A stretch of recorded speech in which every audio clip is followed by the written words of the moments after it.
Welcome to everyone. आप सभी का इस नए वीडियो में स्वागत है। इस वीडियो में हम सिंधु घाटी सभ्यता से जुड़े महत्वपूर्ण प्रश्न उत्तरों के बारे में पढ़ेंगे। तो चलिए वीडियो को शुरू करते हैं। पहला, इतिहास का पिता किसे समझा जाता है? तो इतिहास का पिता हेरोडोटस को कहा जाता है। जिस काल में मानव की घटनाओं का कोई लिखित वर्णन नहीं होता, उस काल को क्या कहा जाता? तो उस काल को प्रागैतिहासिक काल कहा जाता है, जिस काल का कोई लिखित वर्णन नहीं होता है। मानव जीवन की घटनाओं का लिखित वर्णन क्या कहलाता है? तो मानव जीवन की घटनाओं का लिखित वर्णन इतिहास कहलाता है। आग का आविष्कार किस युग में हुआ था? तो पुरापाषाण युग में आग का आविष्कार हुआ था। पुरापाषाण युग में मानव की जीविका का मुख्य आधार क्या था? तो पुरापाषाण युग में मानव की जीविका का मुख्य आधार शिकार करना था। पहिए का आविष्कार किस युग में हुआ? तो नवपाषाण युग में पहिए का आविष्कार किया गया। हड़प्पा सभ्यता के प्रचलित नाम कौन से? तो हड़प्पा सभ्यता को सिंधु घाटी की सभ्यता भी कहा जाता है। सिंधु की सभ्यता का काल क्या माना जाता है? तो 2500 ईसा पूर्व से 1750 ईसा पूर्व तक के काल को सिंधु घाटी सभ्यता का काल माना जाता है। सिंधु की घाटी सभ्यता में सर्वप्रथम घोड़े के अवशेष कहाँ मिले? तो घोड़े के अवशेष सर्वप्रथम कहाँ? सुरकोटड़ा से मिले थे। सिंधु घाटी सभ्यता के लोगों का मुख्य व्यवसाय क्या था? तो व्यापार करना सिंधु घाटी सभ्यता के लोगों का मुख्य व्यवसाय था। हड़प्पा की सभ्यता किस युग की सभ्यता थी? तो हड़प्पा की सभ्यता कांस्य युग की सभ्यता थी, इसीलिए इसे कांस्य युगीन सभ्यता भी कहा जाता है। सिंधु घाटी सभ्यता में घर किससे बने थे? तो घर सिंधु घाटी सभ्यता में ईंटों से बने हुए थे। हड़प्पा के लोग कौन सी फसल में आगे थे? तो हड़प्पा के लोग कपास की फसल में आगे थे। हड़प्पा की सभ्यता की खोज सर्वप्रथम किसने किया? तो दयाराम साहनी ने हड़प्पा सभ्यता की खोज की थी। सिंधु सभ्यता का प्रथम बंदरगाह कौन सा है? तो लोथल सिंधु सभ्यता का प्रथम बंदरगाह है और ये गुजरात में भोगवा नदी के तट पर स्थित है। सिंधु घाटी सभ्यता का कालीबंगन स्थल किस प्रदेश में? तो कालीबंगा राजस्थान में है और एक घग्गर नदी के किनारे स्थित है। हड़प्पा सभ्यता की खोज किस वर्ष हुई? तो हड़प्पा सभ्यता की खोज 1921 में दयाराम साहनी द्वारा की गई। हड़प्पा के लोगों की सामाजिक पद्धति कैसी थी? तो हड़प्पा के लोगों की सामाजिक पद्धति उचित समतावादी थी। नखलिस्तान सिंधु सभ्यता के किस स्थल को कहा जाता है? तो नखलिस्तान सिंधु सभ्यता के मोहनजोदड़ो को कहा जाता है। हड़प्पा की सभ्यता में हल से जुते हुए खेत के साक्ष्य कहाँ से मिलते हैं? तो हल से जुते हुए खेत के साक्ष्य कालीबंगा से मिलते हैं। सिंधु सभ्यता की ईंटों का अलंकरण किस स्थान से प्राप्त हो? तो कालीबंगा से ही ईंटों का अलंकरण भी प्राप्त हुआ है। सिंधु सभ्यता की एक बड़ा स्नानागार कहाँ मिलता है? तो सिंधु सभ्यता का जो बड़ा स्नानागार था वो मोहनजोदड़ो से प्राप्त होता है। सिंधु सभ्यता की मुद्रा पर किस देवता का चित्र अंकित था? तो आदि शिव का सिंधु सभ्यता की मुद्रा पर चित्र अंकित था। मोहनजोदड़ो को एक अन्य किस नाम से जाना जाता है? तो मोहनजोदड़ो को मृतकों का टीला भी कहा जाता है। मोहनजोदड़ो को मृतकों का टीला भी कहा जाता है। सैंधव स्थलों के उत्खनन से प्राप्त मोहरों पर किस पशु का प्राकीर्णन सर्वाधिक हुआ? तो बैल का प्राकीर्णन सर्वाधिक हुआ है। सिंधु सभ्यता का कौन सा स्थान भारत में स्थित? तो लोथवा, जो कि भोगवा नदी के किनारे और ये गुजरात में स्थित है। भारत में खोजा गया सबसे पहला पुराना शहर कौन सा था? तो हड़प्पा भारत में खोजा गया सबसे पहला और पुराना शहर था। भारत में चांदी की उपलब्धता के साक्ष्य कहाँ से मिलते हैं? तो हड़प्पा की संस्कृति से ही भारत में चांदी की उपलब्धता के साक्ष्य मिलते हैं। मांडा किस नदी पर स्थित है? तो मांडा चिनाब नदी पर स्थित है। हड़प्पा की सभ्यता का प्रमुख स्थल रोपड़ किस नदी पर स्थित है? रोपड़ सतलज नदी पर स्थित है। इसको हम याद करेंगे रोस से। रो से रोपड़ और सा से सतलज। तो रोपड़ किस नदी के किनारे स्थित है? सतलज के किनारे स्थित है। हड़प्पा सभ्यता का अच्छा जल प्रबंधन। जल प्रबंधन का पता कहाँ से चलता है? तो जल प्रबंधन का पता हमें धौलावीरा से चलता है। अब सिंधु घाटी सभ्यता के लोग मिट्टी के बर्तन पर किस रंग का प्रयोग करते थे? तो मिट्टी के बर्तन पर लाल रंग का प्रयोग करते थे। सिंधु घाटी सभ्यता किसी में थी? तो सिंधु घाटी की सभ्यता आदि ऐतिहासिक युग में थी। नेक्स्ट, सिंधु सभ्यता की खोज में जिन दो भारतीय लोगों का नाम जुड़ा हुआ कौन है? तो सिंधु सभ्यता की खोज में एक दयाराम साहनी और आर.डी. बनर्जी दो लोगों का नाम जुड़ा हुआ है। सिंधु घाटी सभ्यता की प्रमुख फसल कौन सी थी? तो जौ और गेहूं सिंधु घाटी सभ्यता की प्रमुख फसल थी। हड़प्पा की समकालीन सभ्यता रंगपुर कहाँ स्थित? तो रंगपुर सौराष्ट्र में स्थित है। हड़प्पा और मोहनजोदड़ो की खुदाई किसने की थी? तो हड़प्पा और मोहनजोदड़ो की खुदाई सर जॉन मार्शल ने की थी। सिंधु सभ्यता के लोग सबसे अधिक किस देवता में विश्वास रखते थे? मातृ शक्ति में विश्वास रखे थे, इसीलिए इनका जो समाज था वो मातृ प्रधान समाज था। हड़प्पा की सभ्यता में मोहरे किससे बनी थी? तो हड़प्पा की सभ्यता में मोहरे सैलखड़ी से बनी हुई थी। किस स्थान से नृत्य मुद्रा वाली स्त्री यानी कि कांस्य की मूर्ति प्राप्त हुई? तो ये मोहनजोदड़ो से प्राप्त हुई कांस्य की मूर्ति। मोहनजोदड़ो इस समय कहाँ स्थित है? तो मोहनजोदड़ो इस समय पाकिस्तान के सिंध प्रांत में स्थित है। हड़प्पा वासियों ने सर्वप्रथम किस धातु का प्रयोग किया? तो हड़प्पा वासियों ने सर्वप्रथम तांबे की धातु का प्रयोग किया था। स्वतंत्रता के बाद भारत में हड़प्पा के युग स्थानों की खोज सबसे अधिक किस राज्य में है? तो गुजरात में। स्वतंत्रता के बाद जो हड़प्पा सभ्यता के सबसे ज्यादा स्थल मिले हैं वो भारत के गुजरात राज्य में मिले हुए हैं। हड़प्पा के निवासी किस धातु से परिचित नहीं थे? तो हड़प्पा के निवासी को लोहे का ज्ञान नहीं था। लोहे का ज्ञान हम लोग को उत्तर वैदिक काल में पता चला। हड़प्पा की सभ्यता किस युग की सभ्यता थी? तो हड़प्पा के विषय ताम्र युग या फिर कांस्य युगीन सभ्यता थी। हड़प्पा का प्रमुख नगर कालीबंगन किस राज्य में स्थित है? तो कालीबंगन राजस्थान में स्थित और ये घग्गर नदी के किनारे पर स्थित है। हड़प्पा के किस नगर को सिंध का बाग कहा जाता है? तो मोहनजोदड़ो को सिंध का बाग कहा जाता है। मोहनजोदड़ो का शाब्दिक अर्थ मृतकों का टीला होता है। हड़प्पा के निवासी घरों एवं नगरों के विन्यास के लिए किस पद्धति को अपनाते थे? तो ये घरों और नगरों के विकास के लिए ग्रिड पद्धति को अपनाते थे। प्राचीन सिंधु घाटी सभ्यता का काल कब से कब तक है? तो 2500 ईसा पूर्व से 1500 ईसा पूर्व या फिर कहीं कहीं रहता है 1750 ईसा पूर्व तक सिंधु घाटी सभ्यता का कार्यकाल माना जाता है। प्राचीन सिंधु घाटी सभ्यता को क्या कहा जाता है? तो प्राचीन सिंधु घाटी सभ्यता हमारी नगरीय सभ्यता थी। उस समय जिस तरह आज हमारे नगरों में विकास है उस तरह उसी समय वहाँ नगरों में विकास था, इसलिए इसे नगरीय सभ्यता भी कहा जाता है।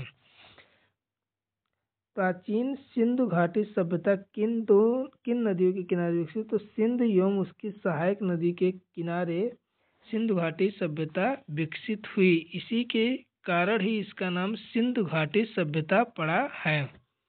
प्राचीन हड़प्पा सभ्यता किस नदी के किनारे विकसित हुई? तो हड़प्पा सभ्यता विकसित हुई है रावी नदी के किनारे। इसे हम याद करेंगे हरा से।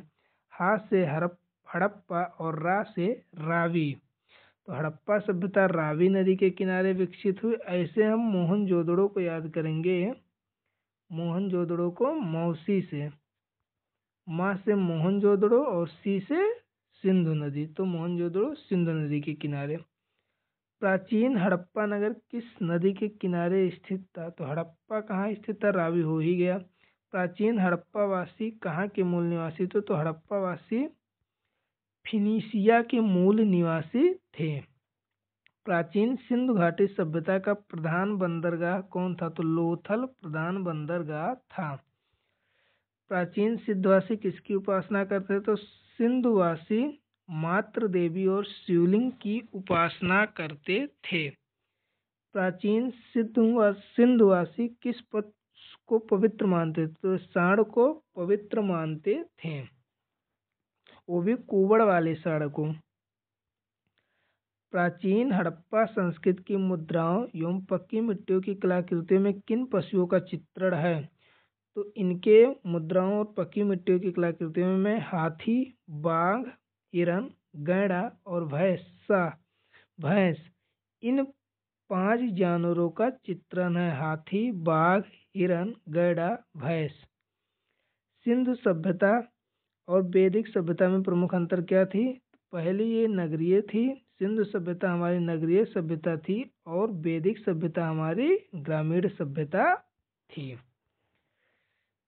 ग्रामीण सभ्यता थी, हो गया। हड़प्पा कालीन सभ्यता का विशाल कोठार अनाज यानी कि करने का स्थान कहाँ मिला, मतलब अन्न भंडार कहाँ मिला था? तो ये मोहनजोदड़ो से प्राप्त हुआ था। सिंधु घाटी सभ्यता के अवशेष प्राप्त लोगों का प्रमुख धंधा क्या था? तो सिंधु घाटी सभ्यता के लोगों का प्रमुख धंधा कृषि था। हड़प्पा सभ्यता का कौन सा स्थल भारत में स्थित नहीं? तो बालाकोट भारत में स्थित नहीं है। हड़प्पा के लोग, हड़प्पा सिविलाइजेशन की किसकी जानकारी नहीं मिली? तो हड़प्पा के लोगों को लोहे की जानकारी नहीं था। किसके प्रमाण मिलने के कारण सिंधु घाटी सभ्यता को आर्य पूर्व सभ्यता कहा जाता? बर्तन के प्रमाण मिलने के कारण सिंधु घाटी सभ्यता को आर्य पूर्व सभ्यता कहा जाता है। प्राचीन इतिहास में सबसे पहले कौन सा हड़प्पाई स्थल खोजा गया? तो हड़प्पा खोजा गया था। प्राचीन इतिहास में सिंधु सभ्यता का पतन नगर कौन सा था? तो बंदरगाह मतलब लोथल था। सिंधु घाटी सभ्यता का कालीबंगन किस प्रदेश में स्थित हो? कालीबंगा राजस्थान में स्थित है। प्राचीन सिंधु सभ्यता कहाँ तक विस्तृत है? तो सिंधु सभ्यता पंजाब, राजस्थान, गुजरात, उत्तर प्रदेश, हरियाणा, सिंध और बलूचिस्तान तक विस्तृत थी। हड़प्पा सभ्यता या फिर हड़प्पा कालीन समाज किन वर्गों में? तो हड़प्पा कालीन समाज विद्वान, योद्धा, व्यापारी और श्रमिक वर्गों में विभाजित था। हड़प्पा सभ्यता के संपूर्ण क्षेत्र का आकार कैसा था? तो हड़प्पा सभ्यता के संपूर्ण क्षेत्र का आकार त्रिभुजाकार था। प्राचीन इतिहास में सिंधु सभ्यता की ईंटों का अलंकरण कहाँ से हमें प्राप्त होता है? ईंटों का अलंकरण हमें कालीबंगा से प्राप्त होता है। सिंधु सभ्यता के लोगों का मेन ऑक्यूपेशन यानी कि मेन व्यवसाय क्या था? तो इनका व्यवसाय क्या था? व्यापार करना इनका प्रमुख व्यवसाय था। प्राचीन इतिहास में सिंधु सभ्यता के घर किससे बने थे? तो सिंधु सभ्यता के घर ईंटों से बने हुए थे। हड़प्पावासी लोग किस वस्त्र के उत्पादन में सर्वप्रथम हड़प्पा वासियों ने कपास का उत्पादन किया था। हड़प्पा काल की मुद्राओं के निर्माण में मुख्य रूप से किसका प्रयोग किया गया था? तो टेराकोटा, जिसे मिट्टी का बर्तन बनता है, उनकी मुद्राओं में टेराकोटा का प्रयोग किया गया था। सिंधु सभ्यता का सर्वाधिक उपयुक्त नाम क्या है? हड़प्पा सिविलाइजेशन या सिंधु घाटी सभ्यता इसका उपयुक्त नाम है। किस वर्ष हड़प्पा की खोज हुई थी? तो वर्ष 1921 में हड़प्पा की खोज हुई थी। हड़प्पा सभ्यता के लोगों का सामाजिक पद्धति क्या था? तो ये उचित समतावादी पद्धति के थे। स्वतंत्रता से पूर्व भारत में सबसे अधिक संख्या में हड़प्पा स्थल किस प्रांत में मिले? तो गुजरात प्रांत में मिले हैं। प्राचीन सिंधु सभ्यता में बृहद स्नानागार कहाँ से मिले? तो स्नानागार कहाँ से मिले हैं बृहद? मोहनजोदड़ो से मिले हैं। हड़प्पा के मिट्टी के बर्तन सामान्यतः किस रंग का प्रयोग हुआ था? तो लाल रंग का प्रयोग किया गया था। मोहनजोदड़ो को किस नाम से जानते हैं? मृतकों का टीला। हड़प्पा के नगरों और घरों के विन्यास के लिए कौन सी पद्धति अपनाई गई थी? ग्रिड पद्धति। मोहनजोदड़ो से प्राप्त पशुपत शिव आदि शिव के मूल में किन जानवरों का आंकलन है? तो बाघ, हाथी, गैड़ा, भैंसा और हिरण, इन 4 जानवरों का आकलन मिलता है। मोहनजोदड़ो की सबसे बड़ी इमारत मनी किसे कहा जाता है? विशाल स्नानागार या धान्यागार को मोहनजोदड़ो की सबसे बड़ी इमारत कहा जाता है। हड़प्पा मोहरे की अधिकांश किससे बनी थी? तो हड़प्पा मोहरे सेलखड़ी से बनी थी। किस हड़प्पा कालीन स्थल में पुजारी का प्रस्तर प्राप्त हुआ? तो हड़प्पा से पुजारी का प्रस्तर प्राप्त हुआ था। चलिए अब हम हड़प्पा सभ्यता से कुछ क्वेश्चन आंसर करते हैं। हड़प्पा सभ्यता का समय कब तक माना जाता है? तो हड़प्पा सभ्यता का समय 2350 से 1750 ईस्वी तक माना जाता है। हड़प्पा सभ्यता का क्षेत्र कितने किलोमीटर तक फैला था? तो हड़प्पा सभ्यता का क्षेत्रफल 12,99,660 वर्ग किलोमीटर तक फैला हुआ था। मोहनजोदड़ो स्थल की खुदाई कब और किसने की? तो मोहनजोदड़ो की खुदाई 1922 में राखल दास बनर्जी ने की थी। हड़प्पा सभ्यता का पता कब और किसने लगाया? तो 19वीं शताब्दी में अंग्रेजों ने हड़प्पा सभ्यता का पता लगाया था। हड़प्पा स्थल की खुदाई कब और किसने की? तो 1921 में दयाराम साहनी ने हड़प्पा स्थल की खुदाई की थी। हड़प्पा में किसकी आराधना की जाती? तो मातृ देवी तथा पशुपत की हड़प्पा में आराधना अर्थात पूजा की जाती थी। आग से पकी हुई मिट्टी को इस समय में क्या कहा जाता? तो आग से पकी हुई मिट्टी को टेराकोटा कहा जाता था। हड़प्पा वासियों का समाज कैसा था? तो इनका समाज मात्र सत्तात्मक समाज था। मनका निर्माण की फैक्ट्री कहाँ स्थित? तो मनके बनाने के कारखाने चनहूदड़ो में स्थित थे। किस खेल का प्रचलन हड़प्पा के समय था? तो शतरंज खेल का प्रचलन हड़प्पा के समय में था। हड़प्पा वासियों की सामाजिक व्यवस्था का मुख्य आधार क्या था? तो इनके सामाजिक व्यवस्था का मुख्य आधार परिवार था। बिल्ली का पीछा करते हुए कुत्ते के पंजे के निशान कहाँ से मिले हैं? तो ये मिले हैं चनहूदड़ो से। बिल्ली का पीछा करते हुए कुत्ते का निशान चनहूदड़ो से मिले हैं। खेत की जुताई के लिए किसका उपयोग किया जाता था? खेत की जुताई के लिए हल का उपयोग किया जाता था। हड़प्पावासी किसे अपना पवित्र पक्षी मानते थे? तो पाखता को ये अपना पवित्र पक्षी मानते थे। कपास की उपज की पहली जानकारी कहाँ से मिले? तो कपास की उपज की पहली जानकारी हमें हड़प्पा सभ्यता से ही मिलती है। स्वास्तिक किसका देन है? तो हड़प्पा सभ्यता का ही स्वास्तिक चिन्ह देन है।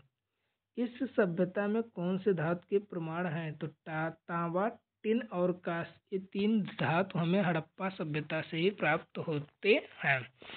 सैंधववासी मिठास के लिए किस चीज़ का प्रयोग करते थे? तो मिठास के लिए शहद का प्रयोग करते थे।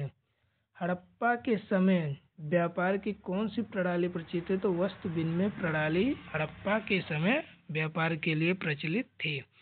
हड़प्पा सभ्यता में शहरीकरण की प्रमुख विशेषता क्या थी? तो इनकी निकास प्रणाली ही इनकी शहरीकरण की प्रमुख विशेषता थी। आई होप आपको वीडियो पसंद आया होगा। अगर वीडियो पसंद आया होगा तो वीडियो को लाइक ज़रूर करिएगा और ऐसे ही वीडियो पाने के लिए चैनल को सब्सक्राइब भी कीजिएगा। Thank you for